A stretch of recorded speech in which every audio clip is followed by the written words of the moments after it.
I'm an intersex straight man who was held captive by his stepbrother and used as his plaything. 3 months later, I got pregnant and made a desperate escape. I thought I'd never see him again. But then my son came down with a fever, and I ran right into my stepbrother, now a pediatrician. Running into David was the last thing I ever expected. My son's fever wouldn't break in the middle of the night, so I rushed him to the pediatric ER. The moment I stepped through the door, the attending physician looked up and met my gaze.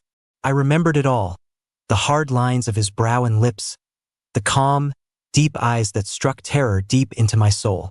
When he saw me, the tip of his pen paused for a fraction of a second. My blood ran cold. I could barely breathe. Then, just as quickly, he lowered his head and continued writing. Time seemed to stand still.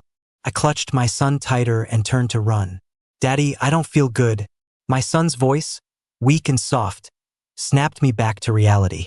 I instinctively pulled my mask up higher, as if it could offer another layer of protection.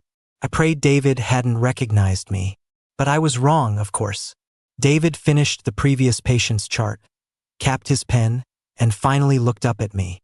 His gaze swept over the son in my arms before landing on my face. His eyes were piercing, analytical, as if he'd already discovered something. My son looks a little like him, but mostly like me. I felt the blood rush to my head, then drain away in an instant, leaving nothing but an icy chill. Did he recognize me? The thought made my knees go weak, and I almost dropped my son. "What's wrong with the child?"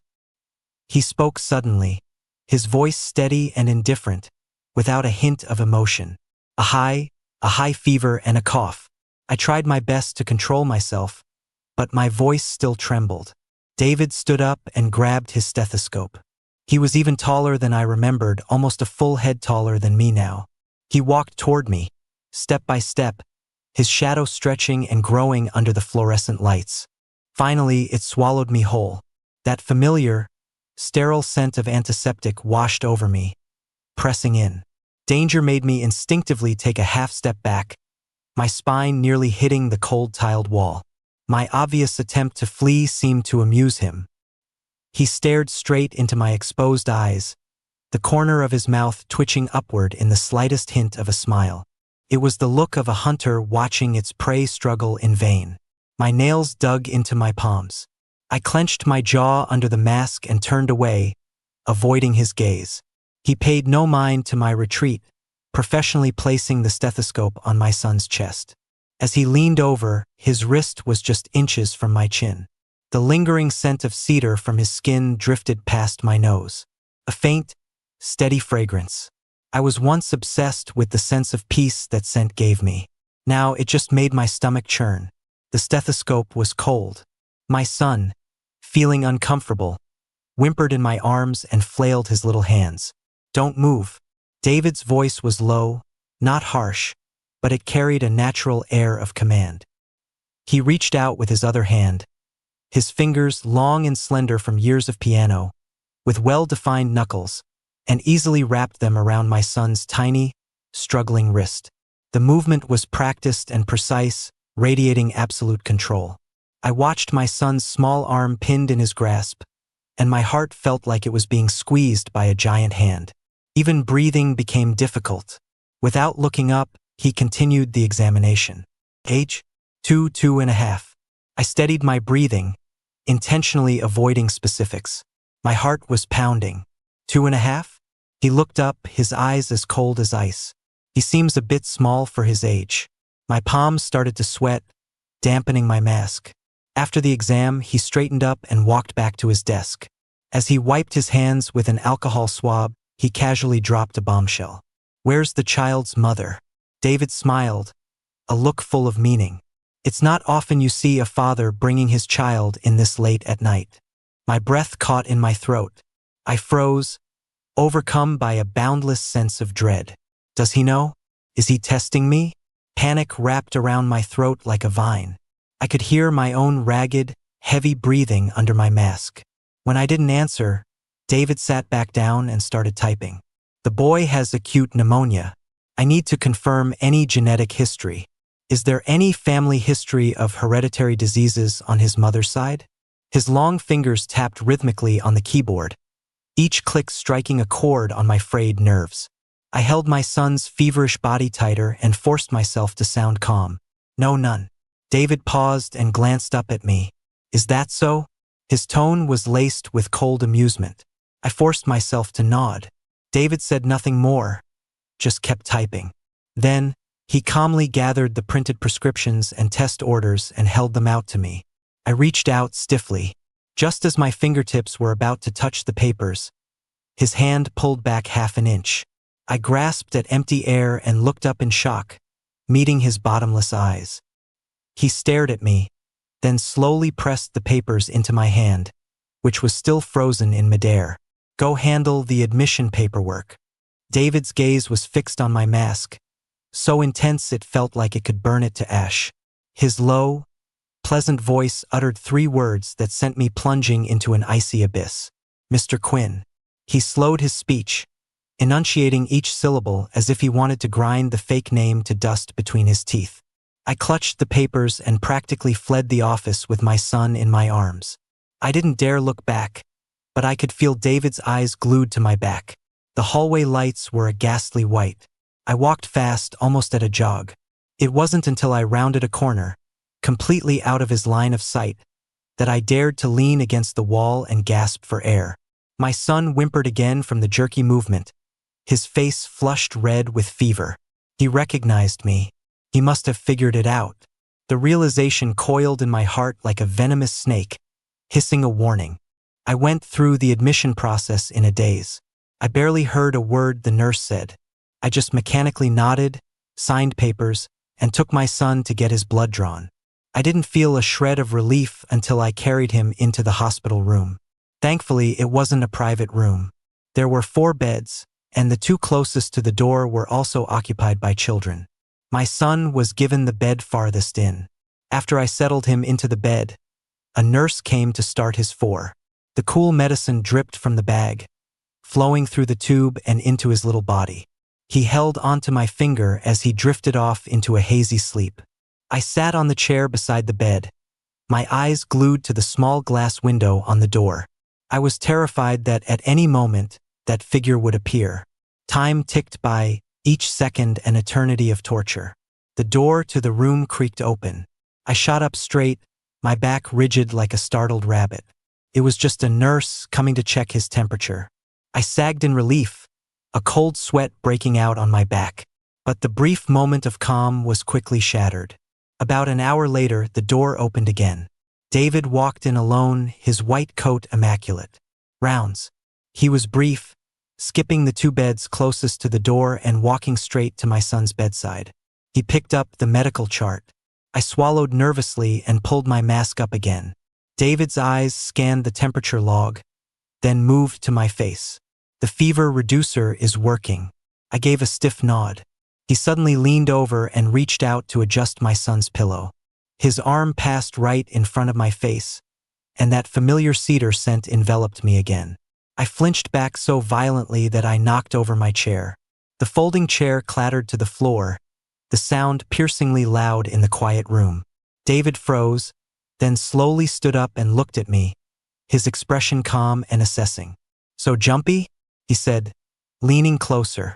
His voice was so low only I could hear. I was just adjusting his pillow so he could breathe more easily. My face was ashen, my lips trembling too much to speak. David stopped looking at me. His long fingers seemed to casually brush over my son's forehead before gently picking up a small card that had fallen beside the pillow. It was my son's pediatric insurance card, his name clearly printed on it. Andy Quinn. Andy Quinn. David murmured the name, his tone even but with a deliberate, playful edge. He looked up at me again, a curious smile playing on his lips. A fine name. He placed the card back by the pillow and turned to leave. The moment the door closed, I collapsed back into the chair, yanking off my mask to gasp for fresh air. In front of David, all my pretenses and fears were stripped bare. David is my stepbrother, technically speaking. He's also Andy's biological father. When I was 10, an accident took my parents. The Graysons adopted me, taking me in as their stepson. Only later did I realize they just wanted a playmate to keep their only son from getting bored. The Graysons were always away on business, leaving the huge mansion with just a housekeeper and David. My arrival shattered his solitude and ignited his rage. He didn't want me there. He thought I was stealing the parental love that should have been his. At first, it was just petty things, forcing me to do his homework, throwing away my backpack, spreading rumors at school that I was trying to steal his family's fortune, which led to me being targeted by the other rich kids. As a child living under someone else's roof, I silently endured his nonsense. But my compliance only fueled his arrogance. At his 20th birthday party, he gave me a red collar. As I stared in shock, he held it up to my neck. His voice was excited. "Good boy. Put it on." "David," my voice trembled. "Don't do this. HM?" He leaned close to my ear, his tone intimate yet cold. "Have you forgotten your last lesson, brother? Or would you rather show everyone your freakish body?" I froze, glancing down at the party guests below. Ever since he discovered I was intersex, he had kept me locked away in this mansion, toying with me as he pleased. I closed my eyes in despair and let him fasten the collar around my neck. His voice was thick with unconcealed excitement. "That's my good boy." I numbly complied. "Yes, master." He hooked a finger through the collar and suddenly yanked me toward him. "Remember, everything you have, the Graysons gave you," he whispered. "And that includes you. You're mine." David's words were like a devil's whisper. I woke up with a start. The night was deep, and the hospital room was eerily quiet. The fluid dripped, one drop at a time, like a countdown timer. By the dim glow of the night light, I stared at my son's sleeping face. His thick eyelashes fluttered in his sleep. His features looked more and more like that man's. Especially tonight, when David had leaned over to examine him, their two faces almost overlapping in the light. I clenched my fists, my nails digging into my palms. I couldn't stay here any longer. For years, I'd lived under a new name, hiding and running. But the mark of his blood was becoming clearer as my son grew. The way David had scrutinized Andy tonight, it was obvious his suspicions were aroused. He was so sharp, so smart, it was only a matter of time before he figured out Andy was his son. Once David knew this was his own flesh and blood, a shiver ran down my spine as I remembered what he said the day he put that collar on me. If he found out about the child, he would stop at nothing to take him away. I have to take my son and run. Right now. The sky outside was just beginning to lighten. The urge to leave grew like a wildfire in my mind. With trembling hands, I opened an app and booked the earliest train ticket to Phoenix. Phoenix was warm and pleasant year-round, a good place for Andy to recover. More importantly, it was far enough away. The bag was empty. A nurse came and removed the needle. As I packed our things, the bottle of Andy's fever reducer slipped through my fingers. I bent down to pick it up and saw my own pale, terrified reflection in the glass cabinet door. Just like the boy who had put on the collar 10 years ago. No, I won't let David take Andy from me. I took a deep breath, trying to calm myself. Dawn was breaking. I gently shook my sleeping son awake, covering his mouth before he could speak. "Andy, Daddy's gonna take you to see the ocean." I picked him up and was about to leave the room. I had just reached the door when it was pulled open from the outside. David stood before me, having traded his white coat for a black overcoat. A chill radiated from him. In his hand, he held a manila folder. I instinctively tightened my grip on my son and took several steps back into the room. David's gaze fell first on Andy's face, then slowly moved to mine as he walked toward me, one step at a time. His tall frame completely overshadowed me, the suffocating pressure closing in. I pulled my mask up to cover most of my face and held Andy protectively, but out of the corner of my eye, I saw the bold letters on the document peeking out of his folder. Paternity test report. I woke with a jolt, my chest heaving. A cold sweat had soaked through the back of my shirt. The early morning hospital room was dead silent. Andy was still sleeping soundly, the dripping into his arm. Drop by drop, just like the countdown in my dream. With a trembling hand, I tucked him in, my fingertips brushing against his warm skin. His features, so similar to David's, made my heart clench. Bad dream? David's low, raspy voice cut through the silence without warning. A chill shot up my spine.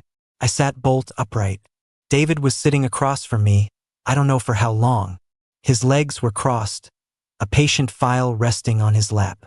His face was lost in the shadows, his expression unreadable. His voice was tired. "What did you dream about?" I scrambled to my feet, knocking the four-stand. It swayed violently, and a wave of dizziness washed over me like a black tide. I hadn't slept for days, looking after Andy while he battled the fever. My body was exhausted. Running into David had pushed my mind to its breaking point. My temples throbbed, and a sharp ringing filled my ears. In my vision, David's figure began to sway. The moment I opened my mouth, my knees gave out.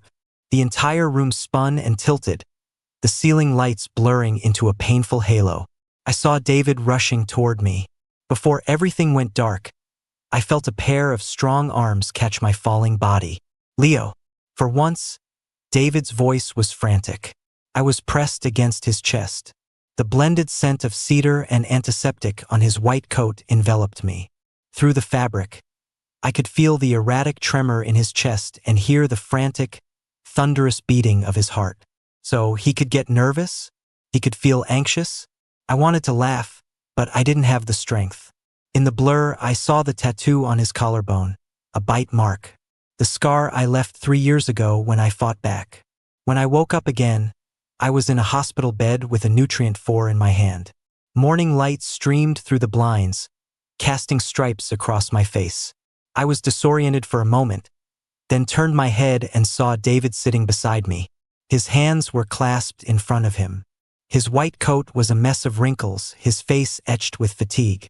He was resting with his eyes closed. My body felt too heavy to move. I scanned the room and saw Andy sleeping peacefully in the adjacent bed. A wave of relief washed over me. "You're awake." David raised a hand to pinch the bridge of his nose. His voice was tired and hoarse. I looked at him and he looked at me. Suddenly, he leaned toward me. I had nowhere to go, shrinking back under the covers. His warm, dry palm pressed against my forehead. "Fever's gone." He pulled back just as quickly, his usual cold demeanor returning. "You didn't know you were running a fever?" The accusation was clear.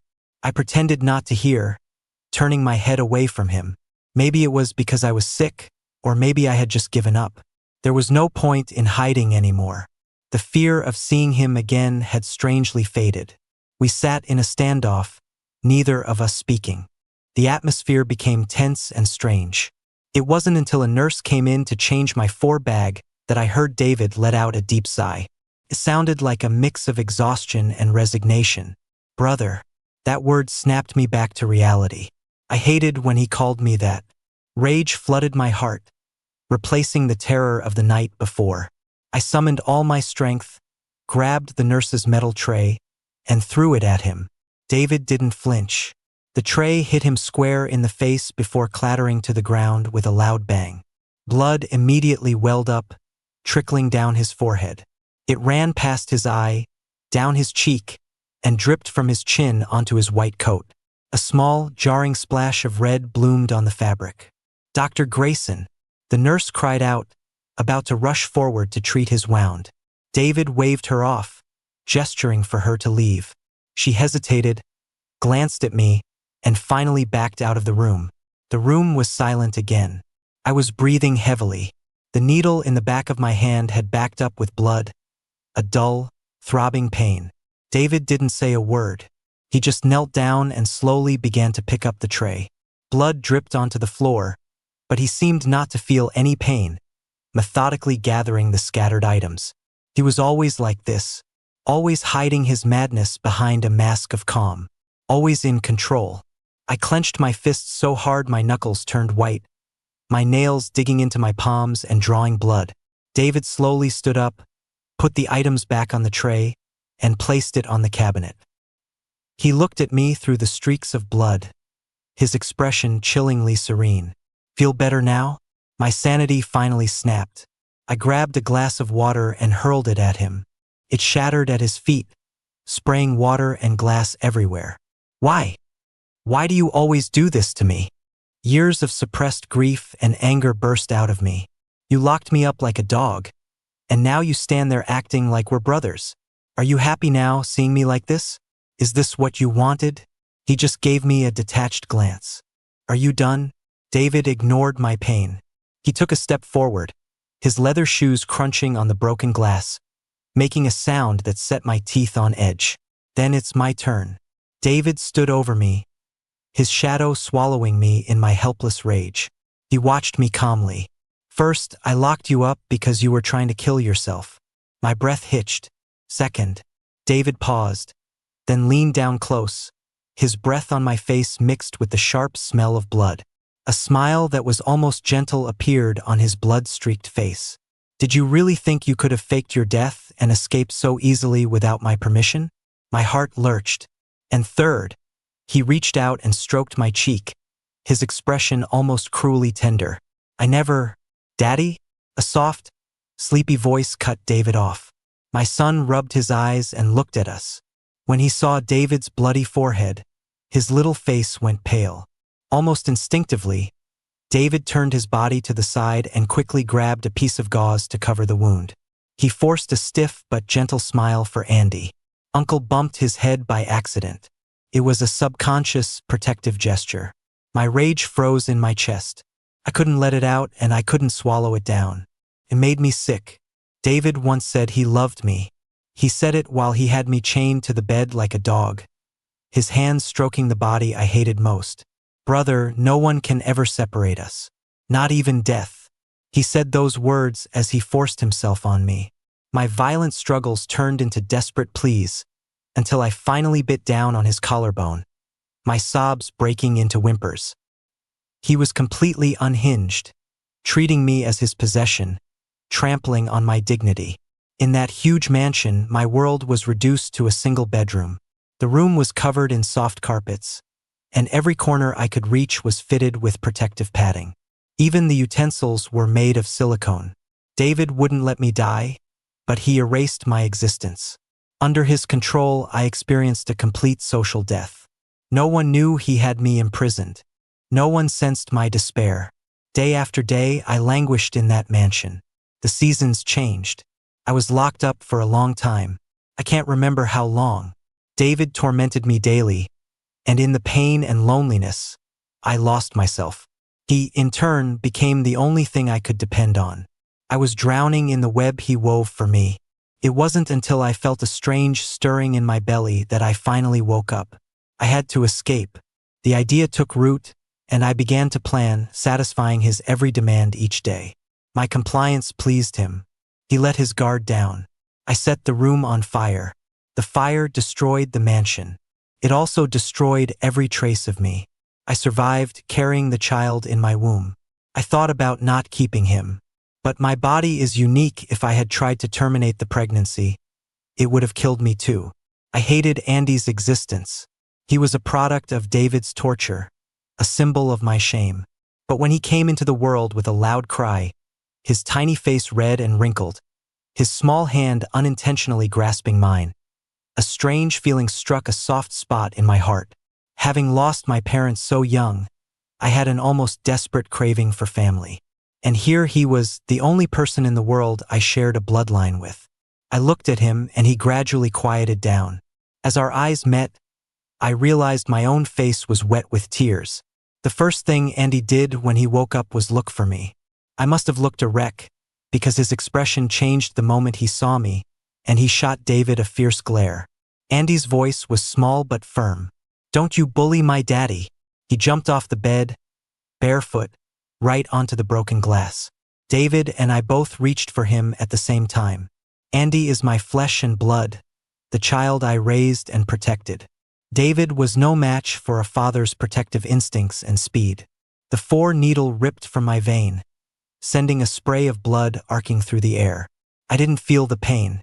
I caught Andy's small body, pulling him into a tight hug, my heart still racing. Blood dripped from my fingertips onto the glass shards on the floor, blooming like little red flowers. The composure on David's face finally cracked. He rushed forward and grabbed my wrist, his thumb pressing hard on the bleeding puncture wound. He was unusually tense, his breathing ragged. "Don't move." With his other hand, David fumbled for the call button, his movements almost frantic. Seeing my blood, Andy struggled out of my arms and started pounding his little fists on David's shoulder. "Don't bully my daddy. You're a bad man." David's body went rigid. He looked at Andy, whose features were a mirror image of his own, then at our clasped hands. I wrenched my hand free and pulled Andy back into my arms. My voice was cold. "Get out." A complex emotion flickered in David's eyes. He slowly lowered his hand, which was still frozen in midair. "Leo Quinn," he said, using my fake name. "He's my son." David looked me straight in the eye, his voice firm. "Isn't he?" I hugged Andy so tightly I felt like I might crush him. Unease was taking over my heart. I can't let him take Andy. Andy is all I have now. The room echoed with Andy's cries, but all I could hear was a sharp ringing in my ears. "Leo, let go." David rushed over to pull my arms apart, his voice uncharacteristically panicked. "Brother, you're suffocating him." I snapped back to reality. Andy was struggling to breathe, nearly passing out in my arms. David seized the opportunity, pulling my son away from me. He propped him up on his shoulder and gently patted his back. At that moment, nurses flooded into the room. David backed away with Andy. I tried to go to them, but 2 nurses held me down on the bed. "Give him a sedative." The panic deepened. I thrashed on the bed like a fish out of water, the smell of antiseptic and tears filling my throat. "No, don't. Give me back my son." The needle pierced my skin. I stared at Andy's tear-streaked face. He tried to look at me. "Daddy." David turned, blocking Andy's view. He gently covered his head with his hand, patting him softly. His voice was a soothing whisper. "It's okay. It'll be over soon." The drug washed over my limbs like a tide, and my vision began to blur. The last thing I saw was David kneeling down with Andy. My son's face peeked over his shoulder, his expression worried as he reached for me. I slept for a very long time. I dreamed of my parents and a younger me on the way home. The car spun out of control, and they lifted me out of the vehicle. Flames engulfed the car, and then the flames engulfed the mansion that had been my prison. My younger self was lying on the ground. My present self was standing at the mansion's entrance, having escaped David's grasp. The fire was merciless, consuming everything. The scene shifted. David was holding Andy's hand. They were walking away from me, laughing and talking. I ran after them, but I could never catch up. I heard a murmur of voices around me. "His condition looks like post-traumatic stress disorder."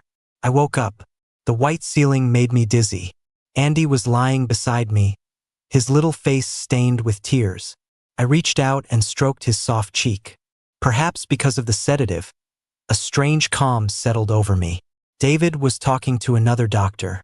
Noticing I was awake, he gave the doctor a nod, and the other man left the room. "Severe malnutrition. Is this how you've been living all these years?" David's tone was as sarcastic as ever. I held Andy close. He nuzzled under my chin, finding a comfortable spot to rest. The sunlight outside was bright, almost blinding. I was silent for a long time. Then, my chapped lips moved, and I spoke one clear sentence. "Just let me go. I was tired. I don't care about the past, and I don't want to see you in my future." David didn't reply. I didn't look at him. I didn't care what he looked like now. Time seemed to stop. An eerie silence filled the air. After what felt like an eternity, I closed my eyes and heard David's barely audible reply. "Okay." From that day on, David really did disappear. Andy's pneumonia hadn't cleared up, but his attending physician was someone else now. Andy and I were moved to a VIP room. The doctors wouldn't discharge us, so for Andy's health, I agreed to stay. But I couldn't afford a VIP room. When I tried to negotiate a transfer with the doctor, I was told the bill had already been paid, and that our meals for the week had been pre-ordered. When the food arrived, I felt a little dazed. It was all my favorite dishes. For a whole week, I didn't see David once at the hospital. It was as if our reunion had been nothing more than a bad dream. He had completely vanished from my world. 7 days later, Andy had recovered, and I took him back to our tiny apartment. It was in a small, remote town, miles away from the Graysons' world. I never imagined I'd run into David just by taking my son to the doctor. After I escaped the mansion, I spent some time living in a basement, working several jobs a day to save money. It wasn't until Andy was born that I fled here, renting this top-floor single room for $400 a month. It was still terrible, but it was much better than a damp basement. When I pushed open the door, the smell of stale air and dust hit me. Leftover instant noodles were molding in a corner, the faucet was dripping, and rotting vegetables spilled out of the trash can. The sound of our neighbors arguing, mixed with a child's crying, came through the thin walls. This tenement building was packed with people, mostly drifters and odd jobbers. It wasn't very safe. As I stepped inside, dust swirled up from the floor, making Andy cough. I opened the only window to air the place out. The clatter of mahjong tiles and the smell of cooking fumes from downstairs immediately flooded in. Andy coughed even harder, his small body curled up by the bed, hacking until he was breathless. I quickly patted his back to help him catch his breath, then had him wait in the tiny bathroom, the only space he could stand in. After cleaning up the apartment, I made 2 bowls of noodles and took Andy up to the roof to eat. Andy held his little bowl, sitting on a stool and swinging his legs, his face beaming with happiness. "This is so good, Daddy. I love you so much." He was so easy to please. After eating well at the hospital, he was just as happy with a bowl of plain noodle soup. Nothing like David at all. I froze for a second, wondering why I was even thinking about David. Andy tilted his head and looked at me, then leaned his body against mine. As his father, I knew he was asking for affection. "Daddy, why is the doctor uncle gone?" He hugged my arm, his voice sweet and childlike. The handsome Dr. Uncle. He started talking late, so his words weren't always precise. But I knew what he meant. He was asking why he hadn't seen David. "Daddy, don't you like him?" A child's innocence hit me right where it hurt. I didn't know how to answer. I had cared for David, depended on him, and hated him.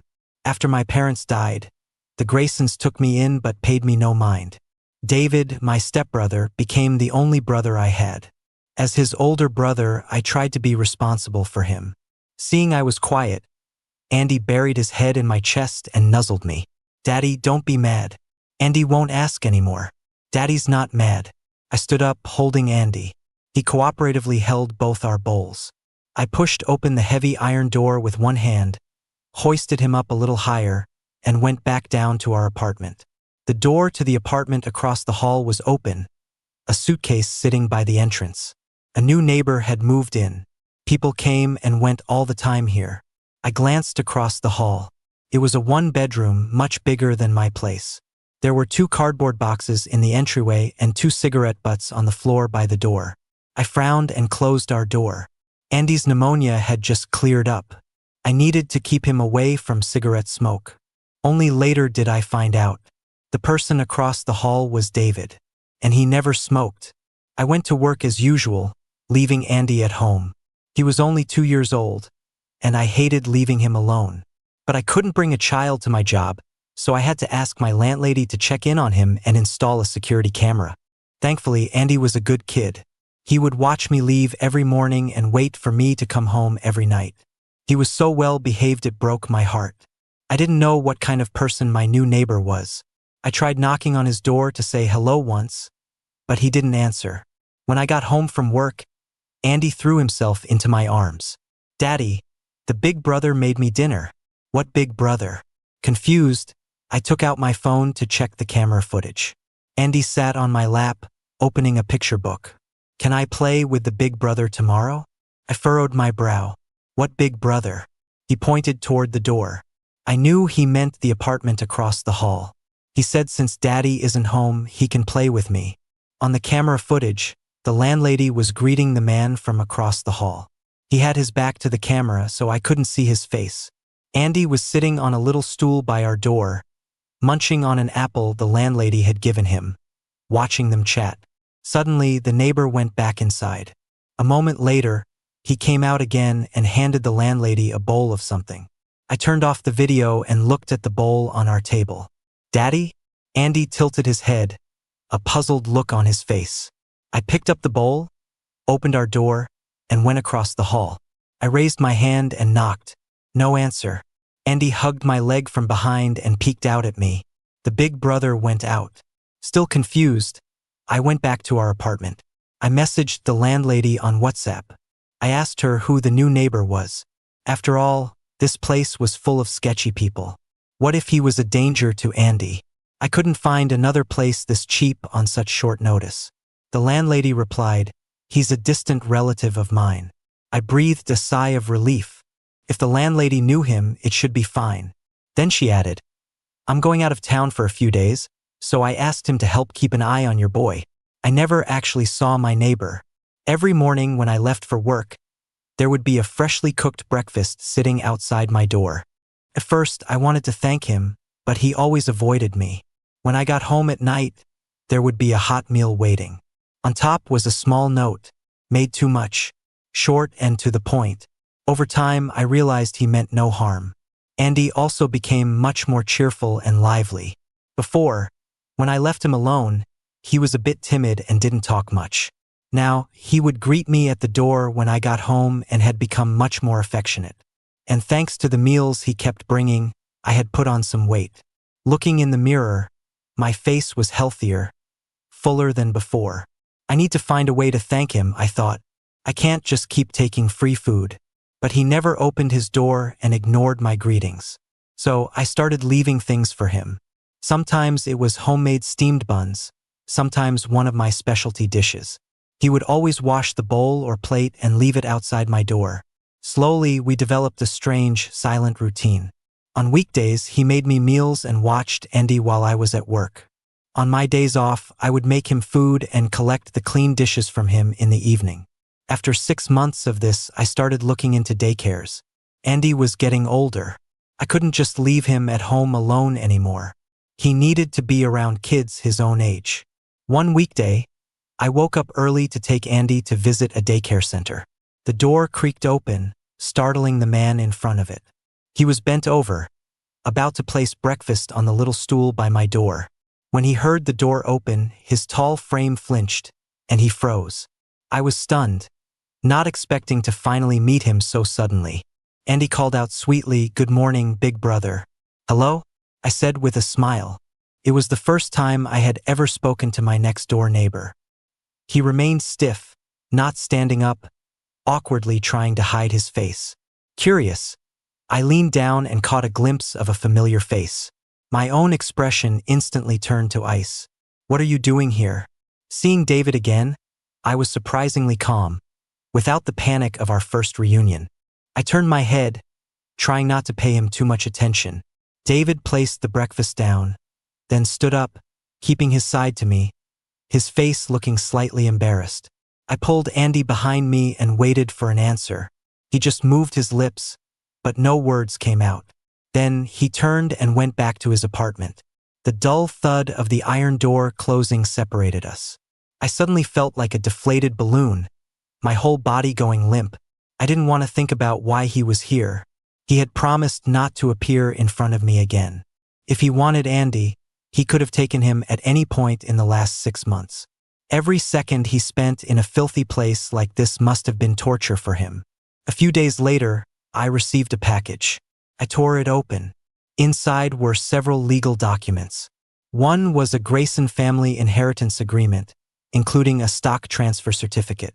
My adoptive parents had passed away, and 20% of their assets were to be inherited by me. Another was a property transfer agreement. David was transferring all of his personal assets to Andy. And finally, there was a custody agreement for Andy. David was voluntarily relinquishing all his parental rights. I threw open my door and ran to his apartment, pounding on the iron door until my hand was red. The landlady poked her head out from the stairway. "He moved out a couple of days ago. That young man is a strange one. He insisted I tell you he was my distant relative. Said he was sorry and that he couldn't face you." The landlady's face was full of gossip. "Leo, what's the story with you two? He seems so worried about you." I just stood there, suddenly feeling lost. Not long after, I moved out of that apartment with Andy. I didn't touch any of the Grayson family assets. A sum of money for child support appeared in my bank account. I transferred it to a separate account and used my own earnings to rent an apartment in a much nicer neighborhood. It was pouring rain the day we moved. The movers helped me get everything in place, and then I took Andy to explore our new home. Andy was thrilled with the new apartment, cupping my face in his hands and covering me with kisses. That night, after I put Andy to bed and tucked him in, I went back to my own room. We had a lot of stuff from the move. I found the inheritance papers and locked them in the safe in my nightstand. As I got up to close the curtains, a familiar figure in the corner of my eye caught my attention. David was standing in the rain below, his silhouette stretched long by the streetlights. He was looking up at my window like an abandoned puppy. Our eyes met. His gaze was complex. There was remorse, pleading, and an undisguised love. My breathing hitched. I yanked the curtains shut. The heavy fabric blocked out the sound of the rain and everything else outside. I cleared my mind, lay down on the bed, and closed my eyes. I can't forgive David. Some wounds never heal. David is the biggest scar of my life, one that can never be removed. Extra. Love cannot erase suffering, nor is it a cage. My stepbrother is intersex. He hated his body. I, on the other hand, saw it as a gift meant for me. I first met my stepbrother when I was 10. His eyes were red and swollen. He had clearly been crying. My mother led him into the house and introduced him to me. I looked him over, my gaze far from polite. He gave me a forced smile and, trying to act like a grown-up, held out his hand. David, You're hideous. I frowned and slapped his hand away, rejecting his gesture. His face went pale. I'm sorry. We don't spend enough time with David. He's a bit of a loner. My mother's words were a criticism, but her tone was protective. He clenched the hem of his shirt, swallowed his hurt, and forced another smile for my mother and me. It was uglier than his crying. My stepbrother was a great student. My father was always praising him. I was annoyed by it, but his handwriting was beautiful, so I'd snatch his homework to secretly practice my own.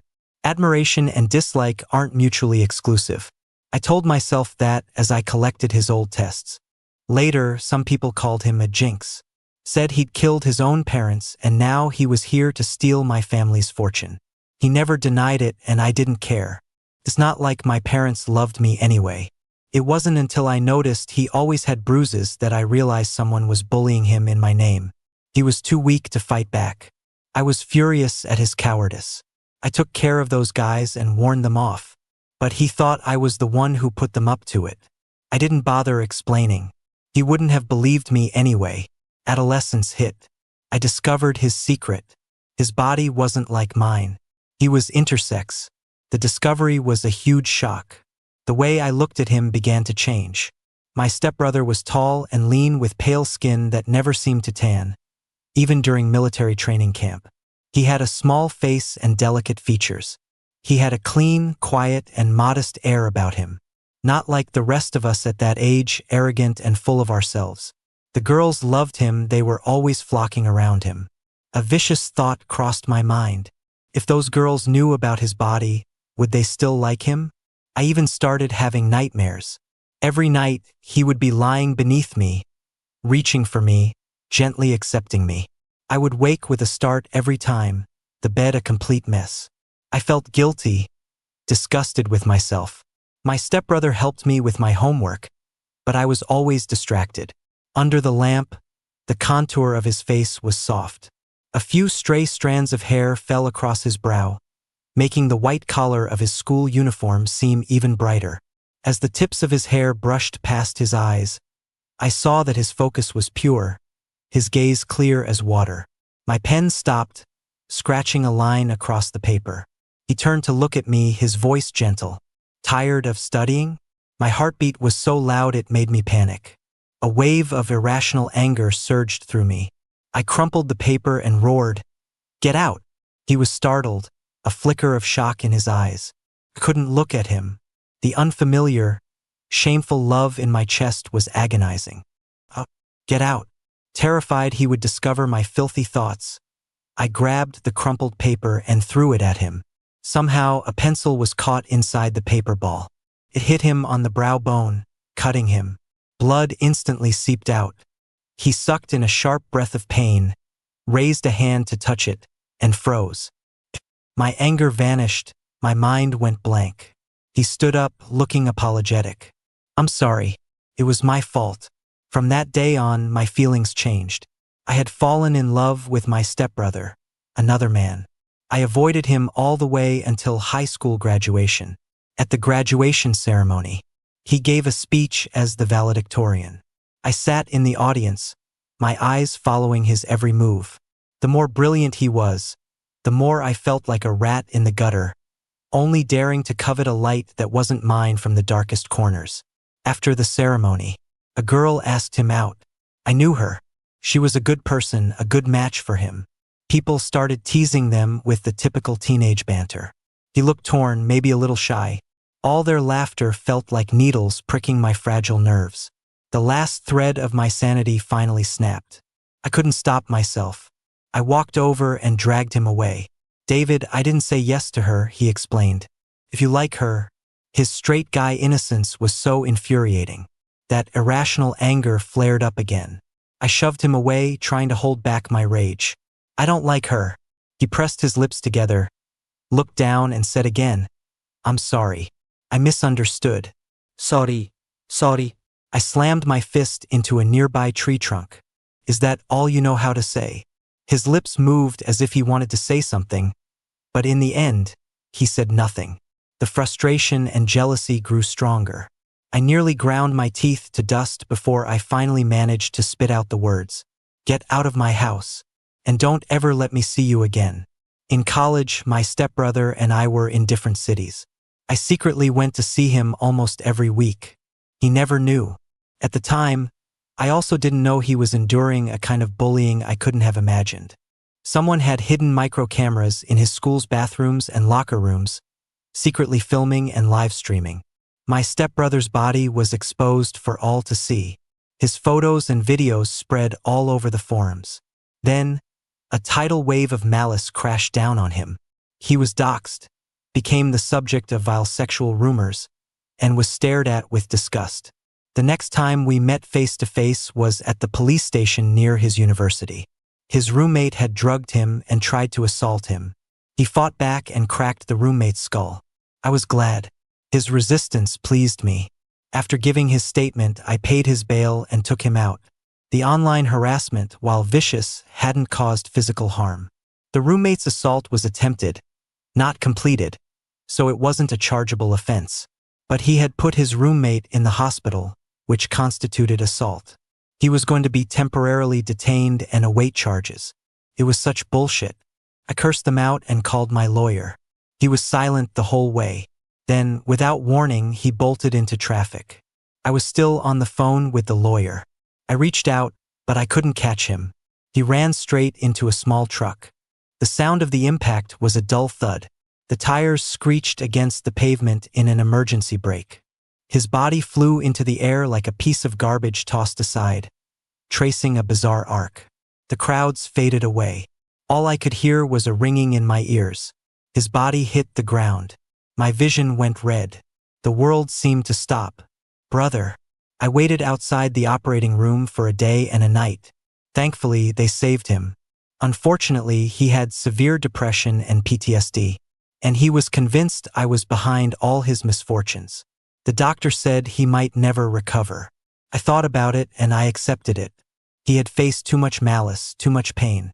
It was better if I was the only villain in his story. I had people scrub the internet and had my lawyers sue everyone involved. He looked at me with pure terror.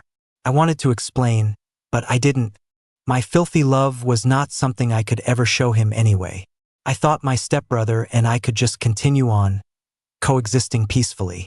Until my parents got divorced. They had secretly remarried and started new families back when I was a sophomore in high school. I was the last to know. My stepbrother had known earlier. He and my parents had hidden it from me.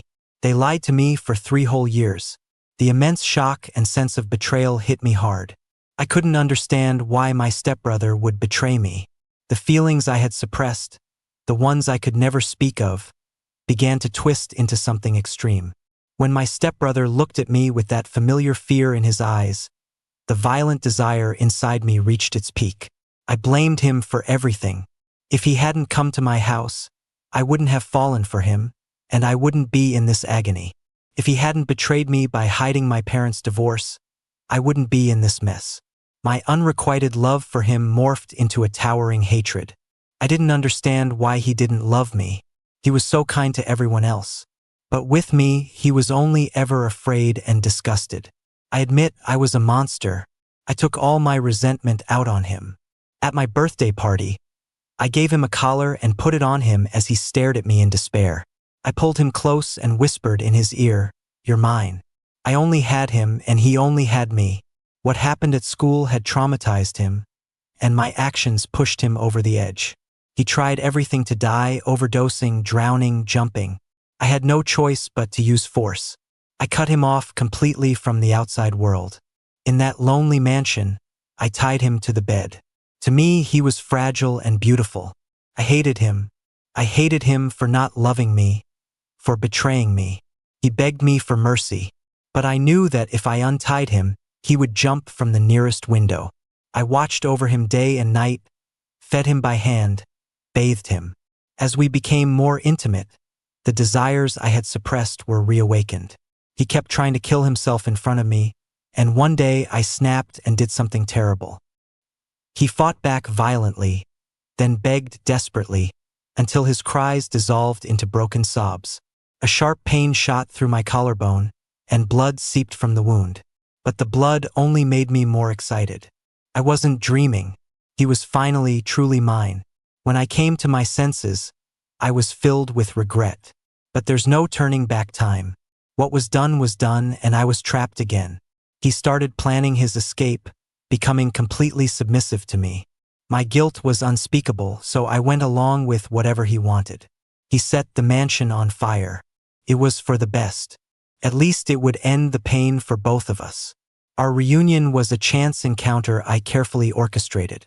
I had been keeping tabs on him ever since he left. When he moved, I pulled some strings to get a job at the local hospital. I didn't know he had been pregnant, let alone that he'd had the child. The boy had a weak constitution and was in and out of the hospital.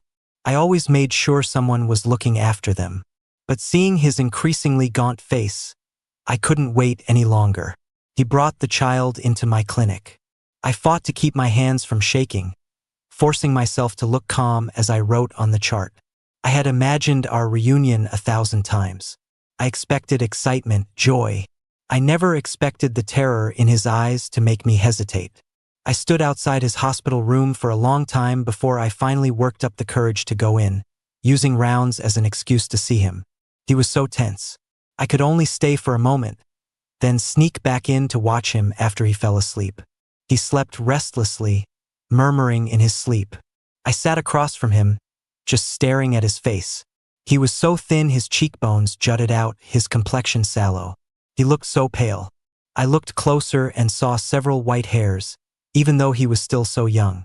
My heart felt like it was being squeezed, the pain so intense I could barely breathe. He had been caring for the child for days, and seeing me was the last straw. His body finally gave out. It wasn't until I caught him that I realized how little was left of him under his clothes. He was just a bag of bones, so sharp it hurt to hold him. When he woke up, I tried to ease the tension between us by being formal. But it was like I had hit a nerve. He exploded at me. Blood ran from my forehead into my eyes, and my mind went blank. He unleashed all his anger on me, and I just gave up and brought up the past. He froze. The child woke up, interrupting me. I instinctively covered my wound. This made him even more frantic. He held the child for dear life, terrified I would take him. It wasn't until the boy was about to suffocate that I pulled his hands away and had the nurses give him a sedative. He fought and struggled until the drug took effect and he lost consciousness. The doctor said he had PTSD. Combined with his past trauma, his mental state was extremely unstable. When I saw he was awake, my concern got stuck in my throat, and the words that came out were hurtful instead. He must have been completely disappointed. He was silent for a long time. He told me to let him go. I finally realized that it had all been my fault. I was the cause of all his unhappiness. I agreed. I quit my job at the hospital, made arrangements for Andy's care, and took care of everything so I could leave them for good. After Andy was discharged, I couldn't stop myself. I rented the room across from theirs. Andy's development was slow, which was related to him being alone so much. I paid the landlady to keep my secret, to tell them I was a big brother, and tried my best not to be discovered by Leo. I tried to help Andy become a normal child. It was never about the child. If something was wrong with Andy, Leo would be the one to suffer most. His whole life had been pain. I just wanted his future to be peaceful. Meeting him was an accident. His question left me speechless. I practically fled. I knew that nothing I could do would ever make up for what I had done. Leo was afraid I would take the child, so I gave up my parental rights. He was worried about their finances, so I transferred all my assets to the child. And the will my parents had left for him, which I had forced them to write years ago, I gave him that too. Later, they moved away. It was like I was back where I started years ago, a rat in the gutter, secretly gazing at a light that wasn't mine. Years passed. I watched Leo forget the past. I watched Andy grow up. I watched time leave its marks on Leo's face. I saw my own hunched reflection in the mirror. Andy was now a head taller than Leo. I stood on the street corner, watching an elderly Leo from afar. He had a calm and gentle air about him. He never faced hardship again, nor did he ever fall in love with anyone else. I was grateful Andy didn't look like me, so he wouldn't stir up old memories. He and Andy depended on each other. Andy brought a new family member into their lives. I watched the three of them, a family, raising their glasses on a snowy New Year's Eve. The snow fell, but I didn't feel cold. My body grew heavy. I fell into the snow, and the flakes drifted down on me. In a daze, I saw my stepbrother as a child, reaching out to me. "David, I'm your big brother." I saw him as a teenager, helping me with my homework under the lamplight. A gentle breeze brushed the hair from his forehead. He tilted his head and smiled at me. "Gentle and beautiful. David, let's go home."